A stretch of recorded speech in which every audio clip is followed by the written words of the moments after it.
ತಸ್ಯ ಸಂಜನಯನ್ ಹರ್ಷಂ ಕುರು ವೃದ್ಧಾ ಪಿತಾಮಹಃ ಸಿಂಹನಾದಂ ವಿನದ್ಯೋಚೈ ಶಂಖಂ ದದ್ಮೌ ಪ್ರತಾಪವಾನ್. ಕುರುಕುಲ ಪಿತಾಮಹರು ಯೋಧರ ತಾತ ಪ್ರತಾಪಶಾಲಿಗಳಾದ ಭೀಷ್ಮರು ಉಚ್ಚಸ್ವರದಿಂದ ಸಿಂಹಗರ್ಜನೆಯಂತೆ ಶಂಖವನ್ನು ಊದಿದರು. ಇದರಿಂದ ದುರ್ಯೋಧನನಿಗೆ ಹರ್ಷವಾಯಿತು. ಈ ಶ್ಲೋಕವು ಯುದ್ಧ ಇನ್ನೇನೋ ಪ್ರಾರಂಭವಾಗುವುದು ಎಂಬ ಮುನ್ಸೂಚನೆ ಕೊಡುವಂಥದ್ದು. ದುರ್ಯೋಧನನು ದೂರದಿಂದ ಎರಡೂ ಪಕ್ಷದ ಸೈನ್ಯವನ್ನು ಮತ್ತೆ ಮತ್ತೆ ನೋಡಿ ಮನಸ್ಸಮಾಧಾನವಿಲ್ಲದೆ ದ್ರೋಣರ ಬಳಿ ಹೋಗಿ ಮಾತನಾಡುವುದನ್ನು ಕಂಡ ಭೀಷ್ಮರು ತನ್ನ ಮೊಮ್ಮಗನಿಗೆ ಧೈರ್ಯವನ್ನು ತುಂಬುವುದಕ್ಕಾಗಿ, ಹರ್ಷವನ್ನು ತರುವುದಕ್ಕಾಗಿ ತಮ್ಮ ಘನತೆಗೆ ತಕ್ಕಂತೆ ಜೋರಾಗಿ ಸಿಂಹನಾದ ಮಾಡಿ ತಮ್ಮ ಶಂಖವನ್ನು ಊದಿದರು. ಅವರ ಶಂಖಧ್ವನಿಯು ಯುದ್ಧ ಭೂಮಿಯನ್ನು ಕಂಪಿಸಿತು. ಇದು ಕೇವಲ ಶಬ್ದವಲ್ಲ, ಅದು ಧೈರ್ಯ, ಶಕ್ತಿ ಮತ್ತು ಪ್ರೇರಣೆಯ ಸಂಕೇತವಾಗಿತ್ತು.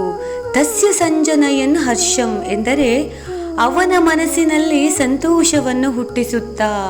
ಭೀಷ್ಮರು ತಮ್ಮ ಶಂಖವನ್ನು ಊದಿದಾಗ ದುರ್ಯೋಧನನ ಮನದಲ್ಲಿ ಉತ್ಸಾಹ, ಧೈರ್ಯ ಮತ್ತು ಆಶಾಭಾವನೆಗಳು ತುಂಬಿಕೊಂಡವು.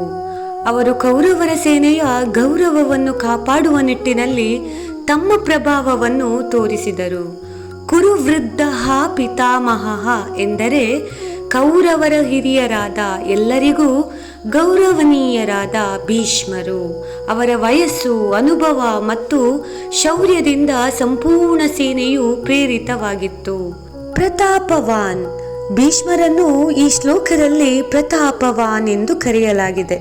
ಪರಶುರಾಮ ಮುಂತಾದ ಮಹಾಶಕ್ತಿ ಸಂಪನ್ನರನ್ನು ಕೂಡ ಜಯಿಸಿದ ಪರಾಕ್ರಮಿಯಾದುದರಿಂದ ಪ್ರತಾಪವಾನ್ ಎಂದು ಸಂಬೋಧಿಸಲಾಗಿದೆ. ಈ ಧ್ವನಿಯು ಯುದ್ಧದ ಆರಂಭವನ್ನು ಸೂಚಿಸುವ ಘೋಷಣೆಯಾಗಿತ್ತು. ಅವರ ಶಂಖಧ್ವನಿಯು ಧರ್ಮಯುದ್ಧದ ಆರಂಭಕ್ಕೆ ಆಮಂತ್ರಣವಾಗಿತ್ತು. ಈ ಶ್ಲೋಕದಲ್ಲಿ ಭೀಷ್ಮರ ಶೌರ್ಯ ಮಾತ್ರವಲ್ಲ, ಅವರ ಕರ್ತವ್ಯ ನಿಷ್ಠೆ ಮತ್ತು ನಿಷ್ಠೆಯು ವ್ಯಕ್ತವಾಗುತ್ತದೆ. ಅವರು ಕೌರವರ ಪರವಾಗಿ ಇದ್ದರೂ ಅವರ ಉದ್ದೇಶ ಯುದ್ಧವನ್ನು ಸತ್ಯ ಮತ್ತು ಧರ್ಮದ ಮಾರ್ಗದಲ್ಲಿ ನಡೆಸುವುದು. ಯುದ್ಧದ ಘೋಷಣೆಯ ಹಿಂದೆ ಅವರ ಮನಸ್ಸಿನಲ್ಲಿ ಶಾಂತಿ, ಶಿಸ್ತು ಮತ್ತು ಗೌರವ ಇದ್ದವು.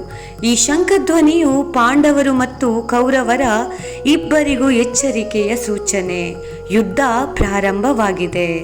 ಭಗವದ್ಗೀತೆ ಇಲ್ಲಿ ನಮಗೆ ಹೇಳುವುದು, ಜೀವನದಲ್ಲಿ ನಿಷ್ಠೆ, ಭಾವನೆ, ಕುಟುಂಬ ಎಲ್ಲವೂ ಮುಖ್ಯ. ಆದರೆ ಸತ್ಯ ಮತ್ತು ಧರ್ಮ ಇವುಗಳಿಗಿಂತ ಮೇಲಿನವು. ಯಾವಾಗ ನಾವು ಬಲವಾದ ಸಂಬಂಧಗಳ ಒತ್ತಡದಲ್ಲಿ ತಪ್ಪು ತೀರ್ಮಾನ ಮಾಡುತ್ತೇವೆ, ಯಾವಾಗ ಪ್ರೀತಿ ಎಂಬ ಕಾರಣದಿಂದ ನಾವು ಅನ್ಯಾಯದ ಜೊತೆಗೆ ನಿಂತುಕೊಳ್ಳುತ್ತೇವೆ, ಆಗ ನಮ್ಮ ಬದುಕಿನ ಶಂಖಧ್ವನಿ ಕೂಡ ದುಃಖದ ನಾದವಾಗುತ್ತದೆ. ಧರ್ಮದ ಬದಿಯಲ್ಲಿ ನಿಲ್ಲುವುದು ಅದು ಬಹಳ ಕಷ್ಟ, ಆದರೆ ಅದೇ ಜೀವನದ ನಿಜವಾದ ವಿಜಯ. ಧರ್ಮದ ಅರಿವು ಇದ್ದರೂ ಅದನ್ನು ಪಾಲಿಸುವ ಧೈರ್ಯ ಬೇಕು.